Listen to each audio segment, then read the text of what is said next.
What is identity? How does a person know who he is? Or is there such a thing as identity? They say a joke that once there was a person that had problems with self-identity. As he went to a doctor, the doctor said, take a rope, tie it around your leg really tight, and anytime you have any doubts, you just touch that rope and you say, that's me. Well, once this fellow went to the local bathhouse and he took off the rope, went into the baths, someone else came out of the bathhouse and he had the same problems with identity, and he put the rope on, tied it around his leg. Second person. The first person came out, saw somebody else with the rope tied around his leg, and said, oh, well, if that's me, then who am I? The Jewish people, when they left Egypt, God put a rope around them. He changed the whole scenery.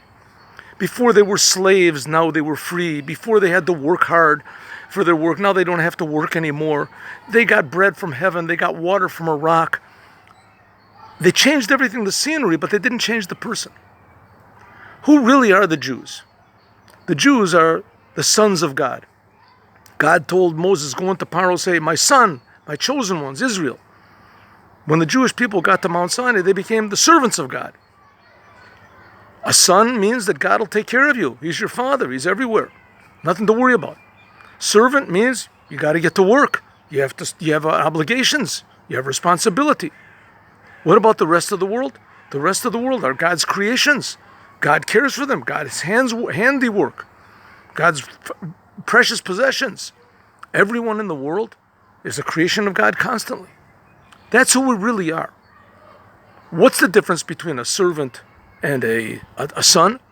A son is natural. You can't lose being a son. A servant, though, you might think you can lose it. You might think you can shirk off your responsibility, be lazy, hide in the broom closet. But really the fact of the matter is that serving Creator of the universe is such a wonderful thing, such a happy thing, that we can actually do what they call tikkun olam. You can actually fix up the world. What are the rules of the game for fixing up the world? That's the Torah. And that's why God took the Jews out of Egypt in order to give them the Torah. That's their true identity. The leaving of Egypt was just to try to remind them who they are. But the giving of the Torah was really who they are. And for the non-Jews, there's what's called the 7 Noahide commandments. That's who we really are. We really are our responsibility to the world. That's really why we're here. And that's really what makes us happy. And that will really be the idea of the Moshiach.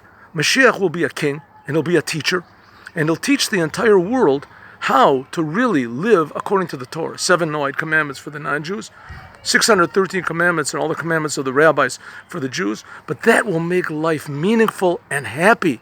That's why we need Moshiach now.